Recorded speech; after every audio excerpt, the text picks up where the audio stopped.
एक ऐसा व्यक्ति है विश्व में जिसका कभी श्राद्ध या स्मृति दिवस आप मना ही नहीं सकते, वो है नेताजी सुभाष चंद्र बोस। क्योंकि उनका डेथ हो ही नहीं ऐसे लोगों का विश्वास। जो हबीबुर रहमान उनका दोस्त था, उनको बोले कि तुम प्रचार करना, प्लेन क्रैश में मैं गुजर गया हूँ, लेकिन वो गुजर नहीं थे, वो मौत नहीं हुआ था उनका, रूस चले गए। क्योंकि वो भारत आते तो नेहरू का कंटेस्टेंट होते, नेहरू प्रधानमंत्री कभी बन नहीं पाते, नेताजी बनते। इसलिए उनको ना लाने का कोशिश किया गया, ना उनके बाद इंक्वायरी जितना भी कमीशन बैठाया सब चमचागिरी किए। नमस्कार, उदय इंडिया डिजिटल में आपका स्वागत है। हम आज खड़े हैं नेताजी सुभाष चंद्र बोस की जन्मस्थली यानी उड़ीसा के कटक शहर में। एक बड़ा रहस्य है कि नेताजी सुभाष चंद्र बोस जैसा राष्ट्रवादी इस दुनिया में कब उत्पन्न हुआ और कैसे उसकी चेतना का विकास हुआ और राष्ट्रवाद की ओर उनका झुकाव हुआ।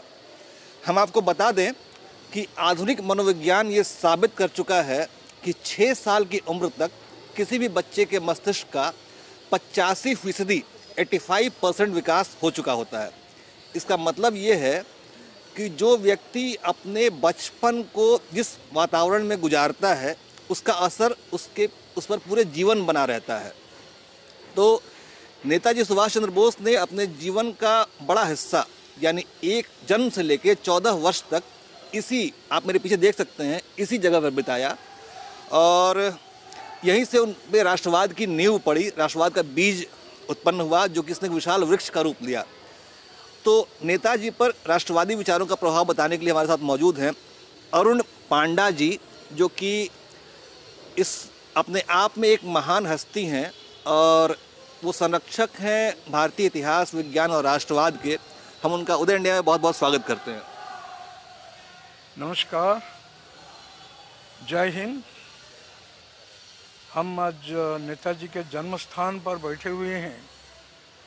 ये हमारे लिए, सबके लिए सौभाग्य की बात है कि 1897 जनवरी 23 तारीख में ये हमारे पीछे जो बिल्डिंग दिखाई दे रही है उसके ऊपर, जहाँ पर नेताजी एक कमरे में जन्म हुए थे और फिर इनका पिताजी यहाँ के म्यूनिसिपैलिटी के चेयरमैन भी थे कटक के। उनके माताजी प्रभावती देवी बहुत धार्मिक स्वभाव के महिला थी और नेताजी का पढ़ाई पहले एक क्रिश्चियन स्कूल में कराया गया, कॉन्वेंट स्कूल में। तो वहाँ ज़बरदस्ती उनके गले में क्रश लगाया गया। ये पूछे प्रिंसिपल को कि हम क्रश नहीं लगाएंगे। फिर वहाँ पर मुख्यतः ब्रिटिश लड़के पढ़ते थे, जो अंग्रेज लड़के वहाँ पढ़ते थे। इनका पिताजी बहुत बड़े नामी वकील थे कटक के और म्यूनिसिपैलिटी के चेयरमैन भी थे, इसलिए उन्होंने वहाँ पर उनका एडमिशन करवा दिया। लेकिन कुछ 1 साल के बाद वो वहाँ से आ गए, बोले कि मुझे यहाँ पढ़ाई अच्छा नहीं लगता है। और फिर जब उनका 11 साल हुआ, घर में पढ़ते रहे हो, स्कूल नहीं गए। फिर रेवेन्सा कॉलेजिएटी स्कूल में एडमिशन लिए। ये पास में ही रेवेन्सा कॉलेजिएटी स्कूल उस समय था, यहाँ से हाफ किलोमीटर भी नहीं होगा, पास में ही रेवेन्सा कॉलेजिएटी स्कूल। और इनके घर के सामने एक दुकान था जहाँ पर नाश्ता मिलता था। तो यहाँ उड़ीसा का एक प्रसिद्ध नाश्ता है, गुलगुला बोलते हैं उसको, गुलगुला आटा से बनता है वो। तो वो गुलगुला 1 पैसा घर से लेते थे, 50 तो गुलगुला उसमें से खरीदते थे और क्लास जा कर के रेवेन्सा कॉलेजिएट में अपने दोस्तों को बांटते थे। ये उनका हैबिट था। रास्ते में जाते समय घर से स्कूल पैदल जाते थे, हाफ पैंट पहन के, खाकी हाफ पैंट और सफ़ेद कुर्ता पहन के स्कूल जाते थे। तो रास्ता में कहीं कचरा पड़ा होगा, कहीं कुछ प्रॉब्लम है, तो पहले उसका समाधान करते थे, कचरा को फेंकते थे।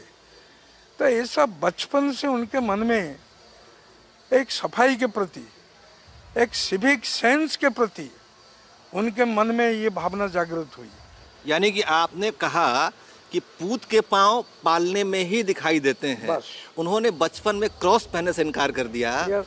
और सफाई के प्रति उनका जबरदस्त आग्रह था, जो कि बताता था कि ये बालक विलक्षण प्रतिभा का है और भविष्य में जाके एक बड़ा व्यक्ति बनने वाला है।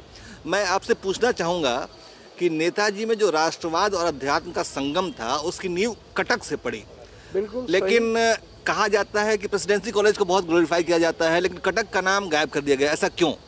नहीं, कटक का रेवेंसा कॉलेजिएट स्कूल के हेडमास्टर थे बेनी माधव पाड़ी।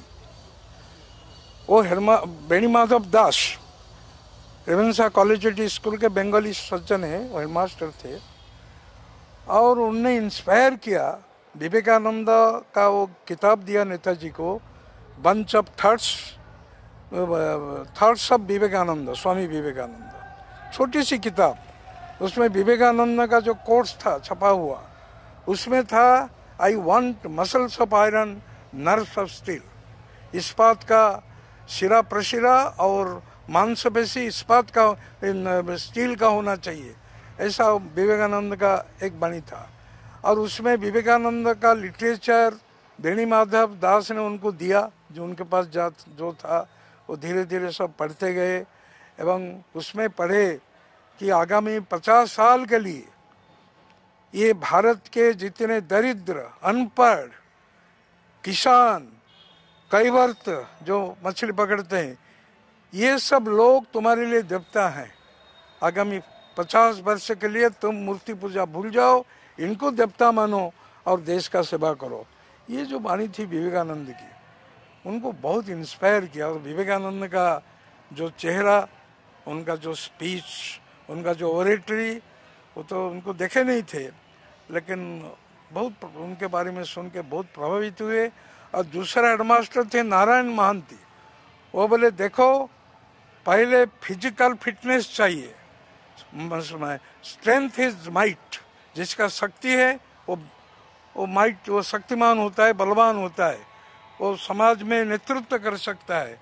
तो रेवेंसा कॉलेजिएट स्कूल में वो जब खाने का छुट्टी होता था दोपहर में, तो कुछ बच्चों को लेकर के वहाँ पर उनको कुश्ती, कसरत, बाड़ी, जो लकड़ी का खेल और तलवार का खेल, ये सिखाते थे।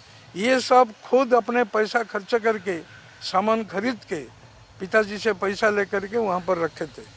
तो दोनों हेडमास्टर उनको सपोर्ट किए, पहले बेनी माधव बाबू, बाद में नारायण महांती, ये सब उनको सपोर्ट किए। तो उसमें से पता चलता है कि देश के लिए लड़ने के लिए, देश के लिए जान नौछावर करने के लिए जो सबसे ज़्यादा उनको इंस्पायर किया, वो है स्वामी विवेकानंद का लिटरेचर। और वो लिटरेचर देने वाले उनके हेडमास्टर बेनी माधव दास, और रेवेंसा कॉलेजिएट उनका रिवॉल्यूशन का बर्थ प्लेस था। रिवॉल्यूशनरी नेताजी सुभाष चंद्र बोस का birth place Ravenshaw collegiate school ही था, ये हम दावे के साथ कर सकते हैं। उसके बाद रेवेंसा कॉलेजिएट के बाद वो 2 साल के लिए कहीं चले गए, पता ही नहीं चला। वो हिमालय नौजवान थे एकदम, 15-16 साल के। उसके बाद वो गए कलकत्ता में, प्रेसिडेंसी कॉलेज में एडमिशन लिए। प्रेसिडेंसी कॉलेज में वो प्रोफेसर इंडियन को लेकर के कुछ भद्दे शब्द बोले, इडियट इंडियंस, ब्लैक इंडियंस, ऐसा कुछ, इंडियंस डॉग, ऐसा कुछ शब्द बोले। तो बेनी माधव जी, ये जो नेताजी सुभाष चंद्र बोस जी, वो कहा जाता है कि वो प्रोफेसर का कलर पकड़ करके उसके गाल में एक थप्पड़ लगाए। उसके पहले स्टूडेंट लोग स्ट्राइक भी किए थे कि ये प्रोफेसर माफ़ी मांगे, इंडियन को डॉग नहीं कह सकते हैं, ये गलत है। तो स्ट्राइक हुआ। अरुण जी, हम आपसे बात करना चाहेंगे उस आध्यात्मिक राष्ट्रवाद के बारे में। बताया आपने, हाँ। जिसने नेताजी के चरित्र को गठन किया, उसके चरित्र को गढ़ा। हाँ। और 2 साल उन्होंने अज्ञातवास में बिताए, साधना में बिताए, जिसके बाद वो प्रेसिडेंसी कॉलेज पहुंचे। यानी 15 साल की उम्र तक उनका जो, उनके राष्ट्रवाद का जो संस्कार था वो गढ़ा जा चुका था उनके उसमें। और इसमें कटक की मिट्टी का बहुत बड़ा योगदान है, उड़ीसा की भूमि का बहुत बड़ा योगदान है। कटक देखिए, कटक उड़ीसा जगन्नाथ का भूमि है। कहा जाता है जगन्नाथ का भात जगत पसारे हाथ, ये भूमि का इतना महत्व है। तो पुरी में भी वो कई बार जाते थे जगन्नाथ दर्शन के लिए उनके पिताजी के साथ, माताजी के साथ, और रथ भी खींचते थे। रथ एक सामूहिक उद्यम का फलश्रुति होता है, सब मिलके रथ जगन्नाथ को खींचते हैं, रथ को खींचते हैं। तो रथ यानी संगठन, सब मिलके खींचेंगे, देश को सब मिलके बढ़ाएंगे आगे, देश को स्वतंत्र करेंगे सब मिलके, ये भावना रथ यात्रा में होता था।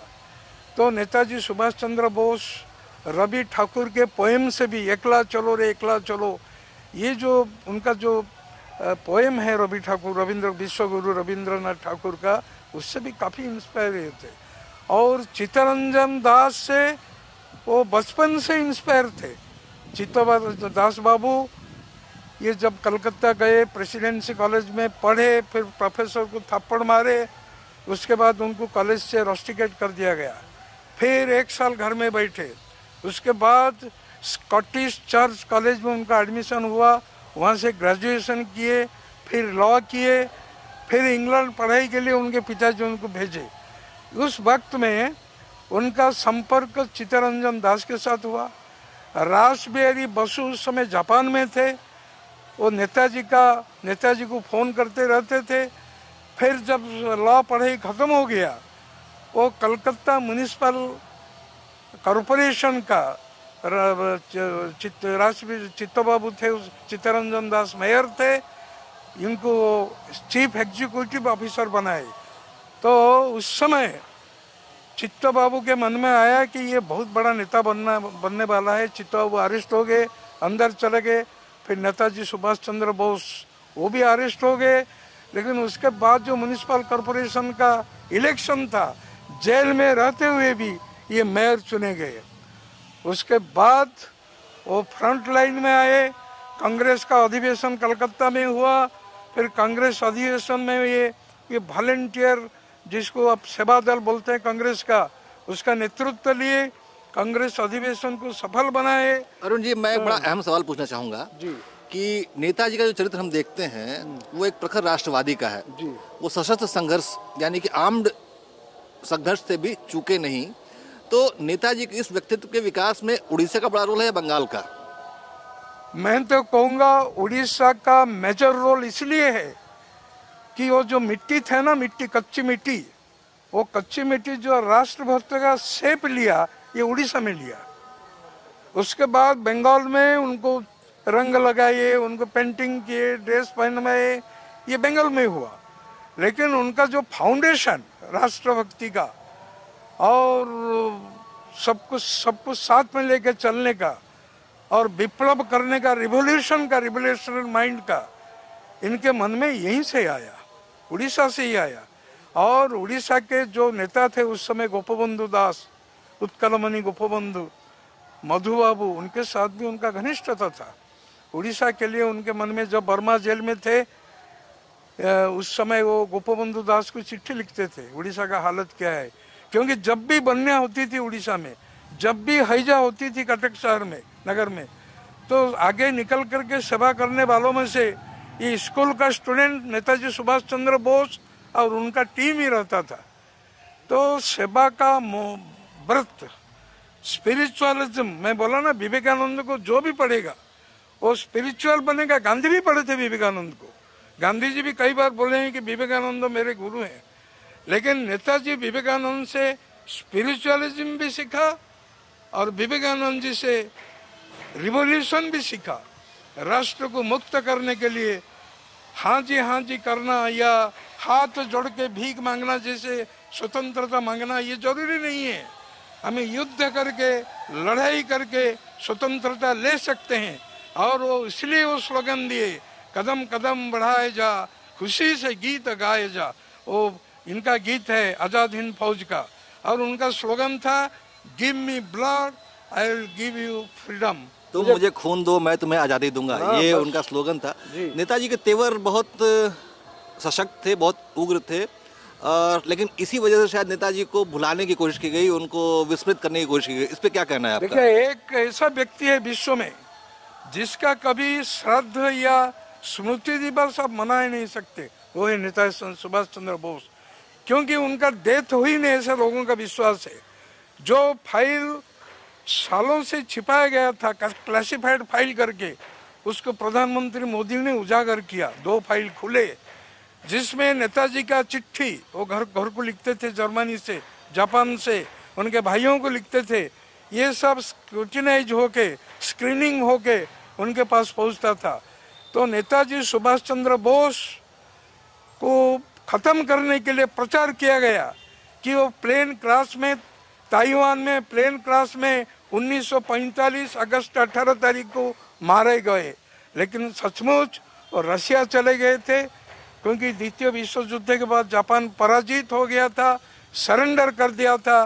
तब तक नेताजी सुभाष चंद्र बोस मणिपुर, इम्फाल में भारत का तिरंगा लहरा रहे थे। भारत का आजाद हिंद सरकार सिंगापुर में वो बना दिए थे, वो खुद प्राइम मिनिस्टर बने थे। उसके बाद जापान हट गया तो रशिया चले गए और प्रचार उनका जो हबीबुर रहमान उनका दोस्त था, उनको बोले कि तुम प्रचार करना, प्लेन क्रैश में मैं गुजर गया हूँ। लेकिन वो गुजर नहीं थे, वो मौत नहीं हुआ था उनका, रूस चले गए। क्योंकि वो भारत आते तो नेहरू का कंटेस्टेंट होते, नेहरू प्रधानमंत्री कभी बन नहीं पाते, नेताजी बनते। इसलिए उनको ना लाने का कोशिश किया गया, ना उनके बाद इंक्वायरी, जितना भी कमीशन बैठाया सब चमचागिरी किए। 2 कमीशन लास्ट का और नेताजी का अंतर्ध्यान एक रहस्य करके बताइए। रशिया में, साइबेरिया में अभी भी उनका स्मृति है ऐसा बता रहे थे वो लोग। लेकिन उसके लिए मोदी सरकार और थोड़ा दृढ़ होना चाहिए, इंक्वायरी कमीशन और नई तरीके से बैठाना चाहिए, नेताजी के बारे में ढूंढना चाहिए। जो साधु गोरखपुर में, हिमालय में घूमते थे और सचमुच नेताजी थे या नहीं, नेताजी रूस गए थे या नहीं, उनका देहांत तो हुआ ये नहीं, ये एक कमीशन का अच्छा कमीशन ये केवल नरेंद्र मोदी सरकार ही बैठा सकती है और नेताजी के बारे में, उनका बारे में लोगों को उजागर कर सकती है। अरुण जी ने भी बहुत अहम जानकारियां दी। नेताजी का निधन नहीं हुआ था, वो वास्तव में कहें तो अब भी अमर हैं। और गुमनामी बाबा जो गोरखपुर में देखे गए, शायद वो नेताजी भी हो सकते हैं। और अरुण जी ने सरकार से अनुरोध किया है कि नेताजी के मौत के रहस्य को सुलझाएं। बहुत बहुत धन्यवाद।